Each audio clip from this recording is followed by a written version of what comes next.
Washington, mire que usted está hablando de Nueva York, desde Washington, Daniel Noroña, amigo mío, pues de tantos años que ya ha estado aquí algunas veces en el programa, pudimos estar aquí justamente en Guayaquil, lo tuvimos en algún momento, y pues es un gusto y un placer poder estar contigo, Daniel. Vamos a hablar de algunos temas. Qué gusto saludarte.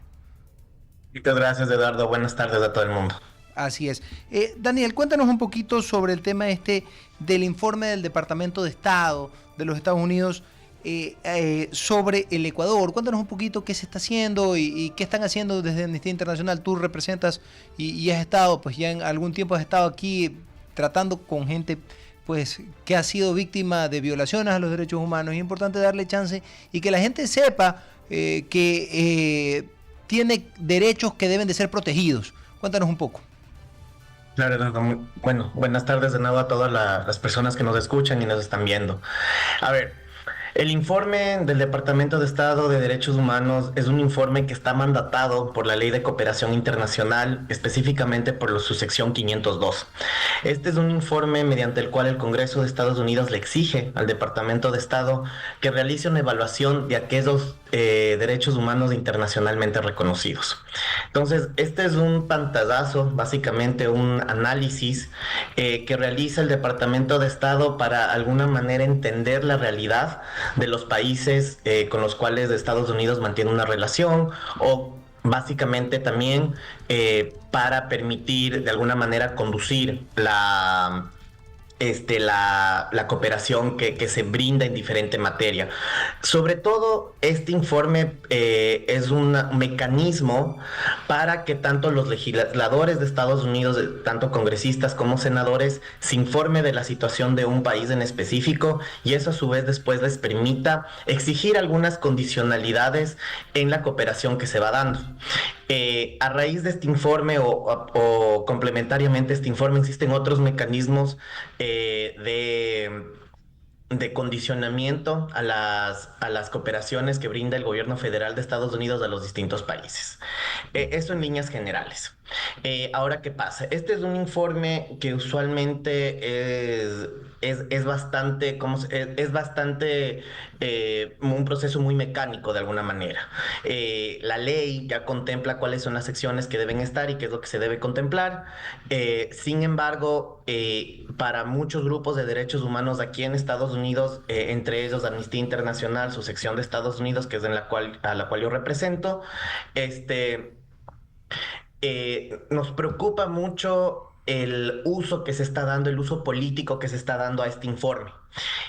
Según un reciente reporte de la Radio Pública Nacional de Estados Unidos, NPR por sus siglas en inglés, existe una reducción del 73% del informe a comparación del año pasado. En ese sentido, lo que nos preocupa es que existe una omisión significativa de algunos hechos. Eh, Existen unos casos muy notorios, como es el caso, por ejemplo, de El Salvador, donde justamente el informe del Departamento de Estado menciona que no existen violaciones de derechos humanos y que no, y que de alguna manera no se han reportado grandes casos de violaciones de derechos humanos, lo cual es bastante notorio que no es así.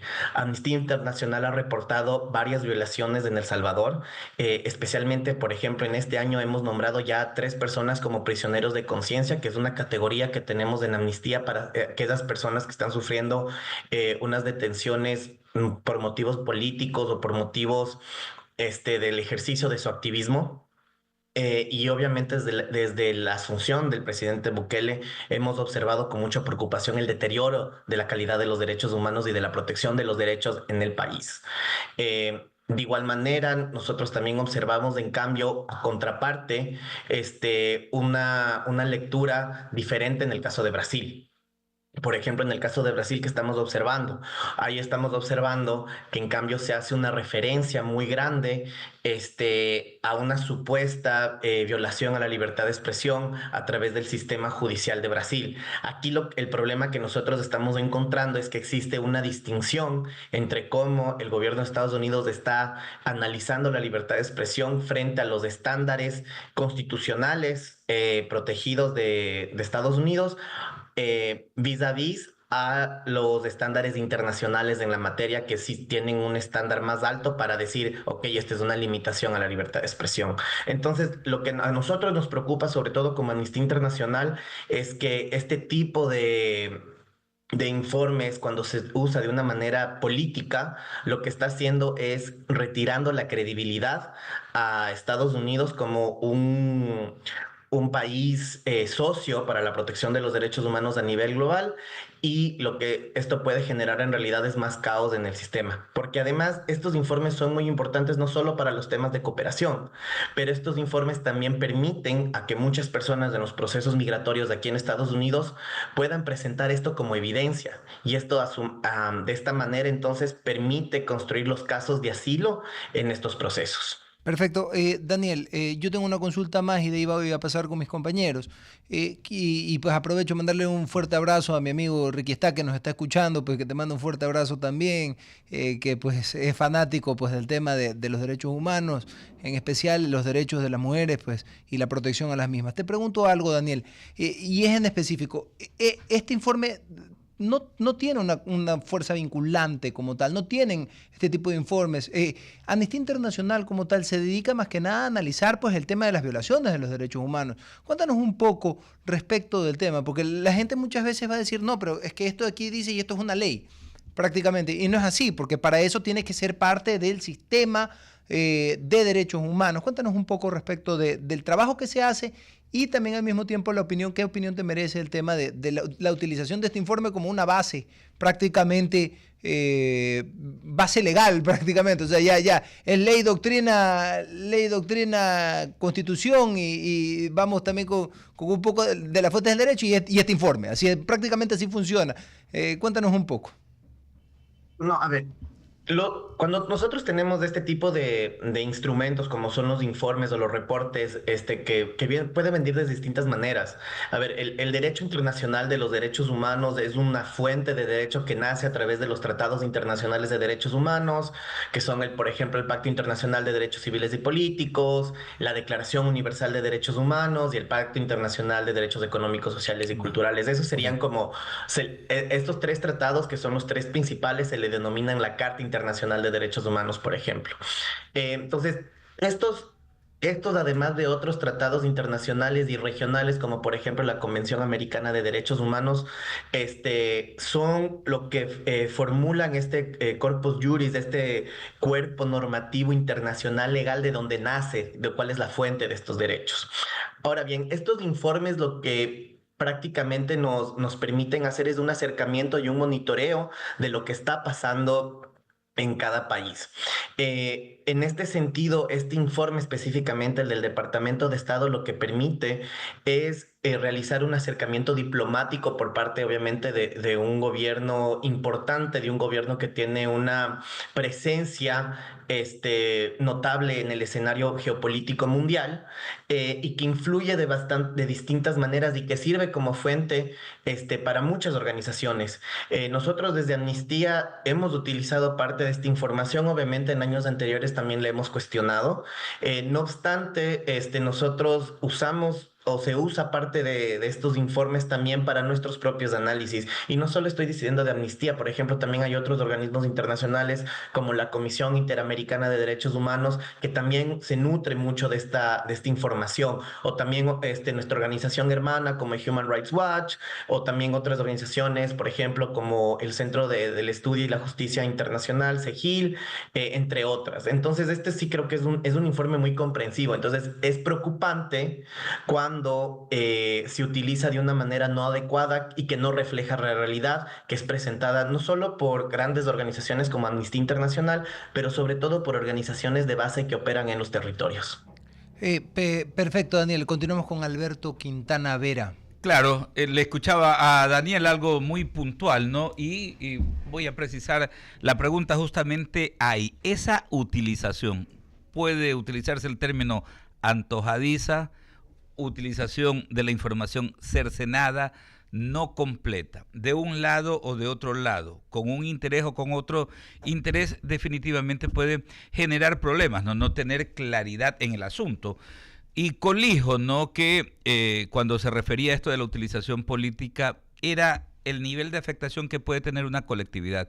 Hablemos de la latina en general, ¿no? Hay muchos países que, por la violencia que hay en nuestras naciones, muchos compatriotas, muchos hermanos de los países vecinos, pues no buscan esta posibilidad del asilo allá en los Estados Unidos, pero también es notorio, ¿no?, que ha habido un abuso de aquello. ¿Cómo sintonizarnos en el punto exacto, en ese punto en el cual precisamente una información efectiva permita que las autoridades del Departamento de Estado, del Departamento de Justicia de los Estados Unidos puedan analizar cada caso, ¿no?, de quienes pues requieren ese tipo de asistencia?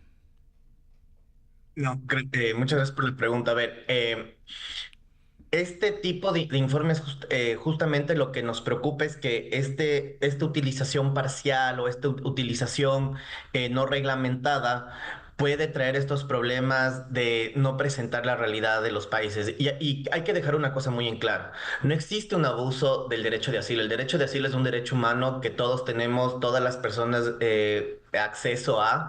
No solamente está reconocido en el caso del hemisferio occidental en el Convenio Internacional de Derecho al Refugio, pero también, por ejemplo, en la Declaración Americana de los Derechos y Deberes del Hombre está reconocido el derecho del asilo, como también en la Convención Americana. Entonces, sí es difícil cuando este tipo de informes no presentan la realidad de los países. Entonces, las personas que acceden a los procesos de asilo tienen que superar mayores barreras para que sean justamente procesos que sean justos y que los determinadores, que en este caso son los jueces migratorios que dependen del Departamento del Interior de Estados Unidos, puedan tomar las decisiones en base a hechos concretos. Por lo tanto, esta utilización antojadiza de alguna manera lo que hace es cercenar esa posibilidad. Lo que está haciendo es cortando las pocas oportunidades que las personas pueden tener en sus procesos de refugio. Y hay una cosa que tener en claro: los procesos de refugio en Estados Unidos no son procesos cortos. Hay personas que, por ejemplo, pudieron haber ingresado en 1995 y todavía tienen procesos abiertos. Correcto. Entonces, justamente cuando este tipo de documentos no reflejan, es más difícil que estas personas puedan tener un proceso justo y que puedan justamente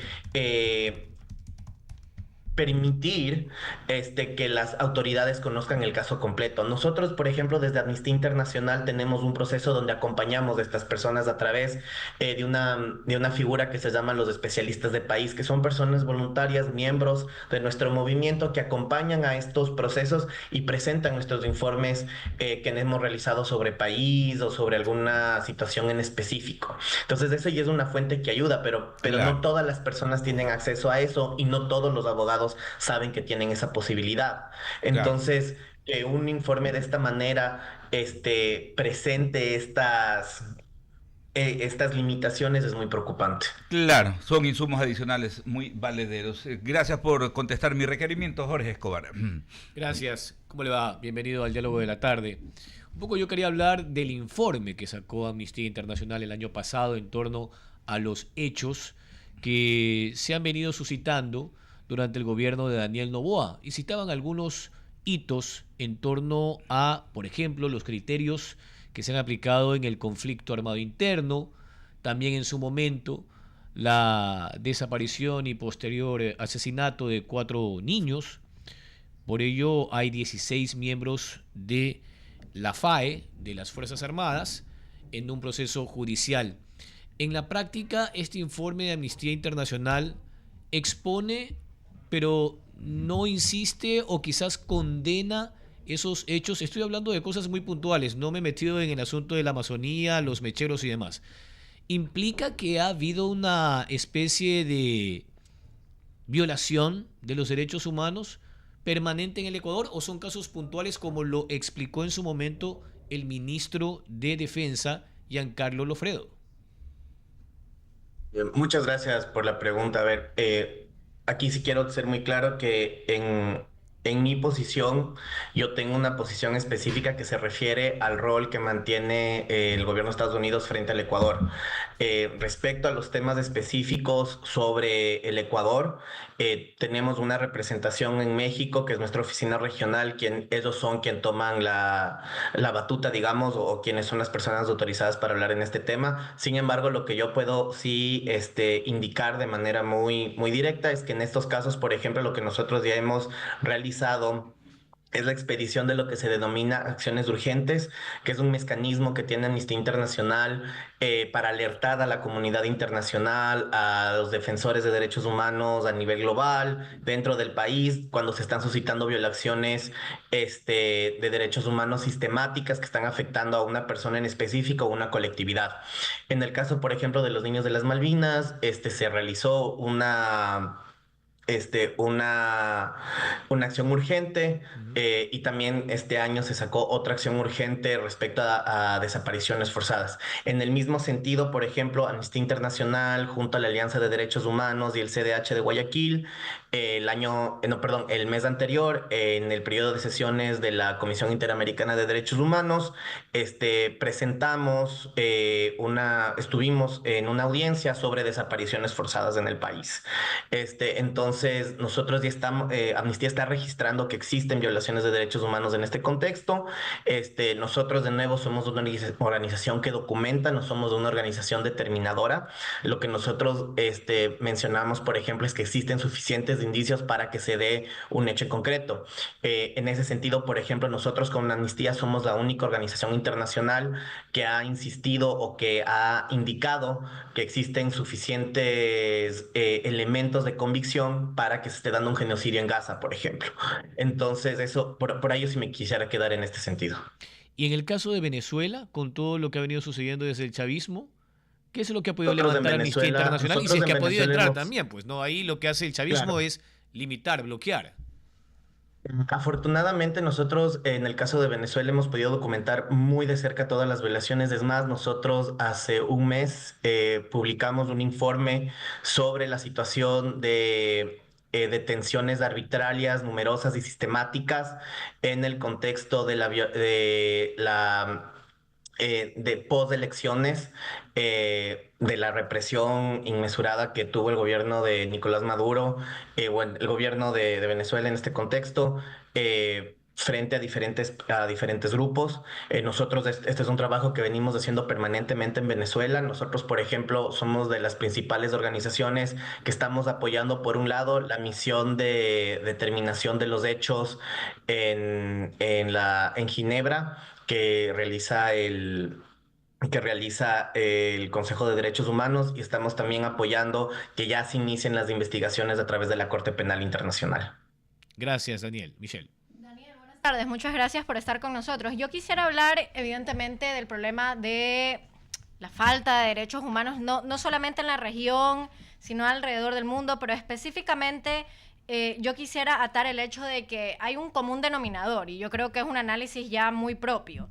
Entre menos derechos humanos, normalmente hay tasas o índices mucho más altos de corrupción. Y eso lo podemos ver también en el caso de, por ejemplo, los desaparecidos de Ayotzinapa, que sigue siendo un caso impune, lamentablemente.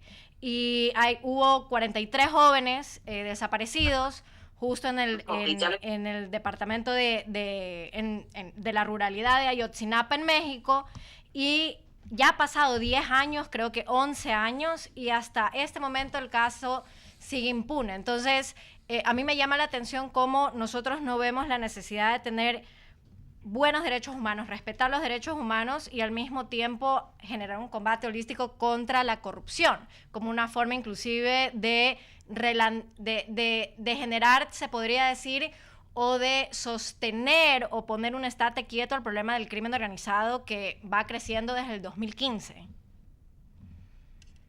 Gracias por la pregunta, Michelle. Creo que es muy pertinente. Yo creo que aquí tenemos que, a ver, la corrupción es un fenómeno antinatural de la buena gobernanza, como se denomina en ciertos sectores. En este contexto, por ejemplo, la Comisión Interamericana de Derechos Humanos hace unos 5 años sacó un informe muy interesante sobre corrupción y derechos humanos, que justamente menciona ahí la comisión y dice cómo la falta de controles a servidores públicos o la falta de debida diligencia en estos contextos amedrenta el Estado de Derecho y por lo tanto la capacidad que tiene la sociedad para controlar los actos del poder público. Cuando estamos, entonces, en ese sentido, cuando estamos hablando de derechos humanos, es justamente eso, los límites que tiene el poder público. Y cuando la corrupción es tan rampante, lo que está ocasionando es que haya impunidad y haya corrupción. Y la impunidad es una consecuencia directa de cuando el Estado no tiene las suficientes herramientas para combatir distintos fenómenos que lo están afectando en la convivencia pacífica de las personas. En ese sentido, sí creo que es importante mencionar que cuando estamos hablando de derechos humanos, estamos hablando de los derechos de todas las personas. Y de la misma manera, cuando estamos hablando de que un Estado está violentando los derechos humanos, es que no está teniendo buena gobernanza, no está atendiendo a sus obligaciones internacionales, que a la final son una muy buena ruta, en mi opinión, especialmente para generar política pública.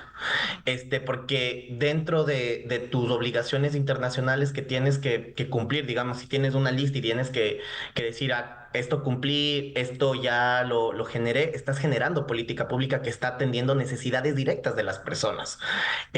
Muchas personas a veces dicen, pero ¿para qué me sirve la libertad de expresión? ¿Para qué me sirve la libertad de movimiento? Estamos hablando de derechos un poco más clásicos. Esos derechos justamente son los que después me pueden servir, por ejemplo, para denunciar que está pasando algo, para hacer el seguimiento de por qué no me estás llegando agua a mi cantón o agua a mi barrio. O sea, es importante tener esta conexión de que a más corrupción, a más erosión del Estado de Derecho, existen más violaciones y viceversa. Daniel, mi otra pregunta, porque me gustó mucho que hayas tomado también el tema de Gaza, por ejemplo, Palestina, Israel, pero yo quisiera un poco hablar inclusive qué hacer lamentablemente en Gaza, porque bien o mal, Hezbollah y en general y los grupos terroristas, Hezbollah se dice, Hamas también han estado por décadas dentro de Gaza. ¿Qué hacer con esos grupos terroristas que lamentablemente un gran ejemplo es Boko Haram en Nigeria? Que Boko Haram, evidentemente no todos los musulmanes tienen una apreciación del Corán extremista. Lamentablemente los grupos terroristas, ISIS, Hezbollah, Hamas, Boko Haram, tienen una interpretación muy, se puede decir, fuera de lo normal del Corán. Y ellos generan también graves problemas de derechos humanos dentro de estos territorios. El gran ejemplo es cómo Hezbollah secuestró a 200 niñas en Nigeria, porque para ellos las mujeres no pueden ir al colegio ni pueden tener algún tipo de educación.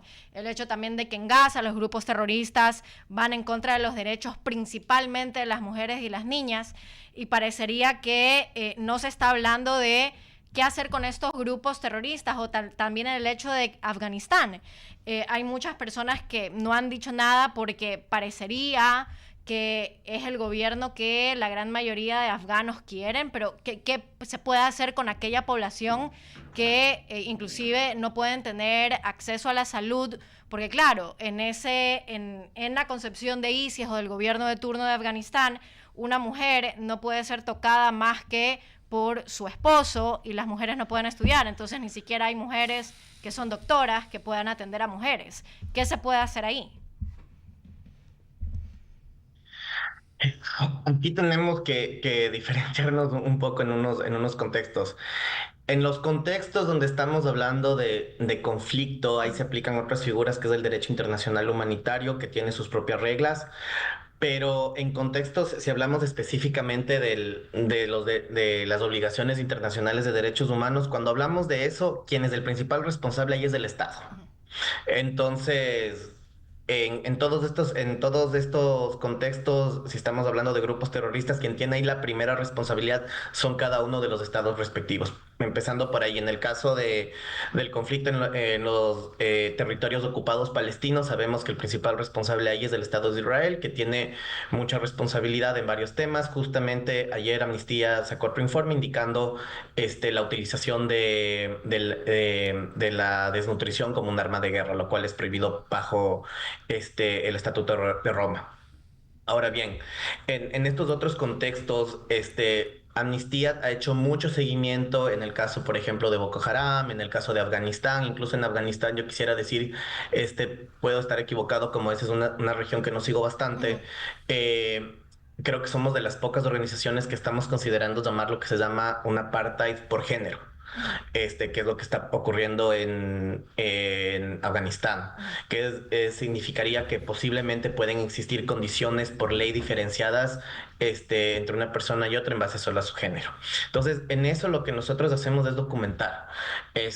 Tenemos que documentar para que justamente en el momento que de alguna manera ya exista algún tipo de Estado, se puedan justamente presentar estas evidencias y que estos hechos no queden en la impunidad. Entonces, eso es nuestro rol, esto es lo que nosotros hacemos como organizaciones. Pero más que nuestro rol como Amnistía son las organizaciones que siguen trabajando en el terreno. En todos estos países que tú mencionaste, hay muchas organizaciones que siguen trabajando día a día tratando de documentar en condiciones que nosotros ni nos imaginamos. Y estos grupos, por ejemplo, estos grupos terroristas en los contextos que tienen un control efectivo del territorio, ellos se vuelven también responsables por los derechos de las personas que se encuentran ahí. Perfecto. Daniel, antes de terminar, agradecerte, pues primero todo, mandarle un fuerte abrazo que nos están escuchando también desde Argentina. Nico Sara, pues que es un gran amigo de nosotros y pues fue compañero también de la maestría, pues a quien lo queremos y le tenemos mucho cariño. Defensor también de los derechos humanos. Daniel, yo quiero preguntarte algo, saliéndome un poquito de todo el tema. ¿Cómo está Estados Unidos? ¿Cómo está Washington en este momento? Solo rapidito, en lo que lo puedas definir rapidito en cuanto a las cosas, porque todo el mundo está hablando y quiere saberlo. Me han preguntado, me escriben y me dicen, oye, ¿qué está pasando? ¿Cómo están las cosas en Washington? Sí, o sea, a ver, estamos viviendo una situación irregular para lo que suele ser este país. Estamos muy preocupados por las acciones que está tomando el Ejecutivo, acciones que en muchos casos nos están marcando dentro de la Constitución y la ley. Estamos viendo muchos de actos que requieren aprobación del Congreso que no se están dando. Estamos observando, por ejemplo, el desmantelamiento de USAID. Fue un desmantelamiento que nosotros hemos cuestionado de manera muy frecuente, porque eso tiene que hacerse a través de un acto del Congreso, como por ejemplo también la posible desaparición del Departamento de Educación tiene que hacerse a través de un acto del Congreso, entre muchas otras cosas. Yo, por ejemplo, hoy que regresaba de la oficina, en la estación del metro, vi un montón de soldados. La última vez que vi soldados en esta ciudad fue en las protestas del 2020, pero ahí como más o menos se entendía porque sí había muchas protestas, pero incluso ahí fue muy cuestionado. Estamos viviendo una situación un poco tensa. Organizaciones de la sociedad civil estamos preocupadas. Existe una vilificación de las organizaciones, del activismo.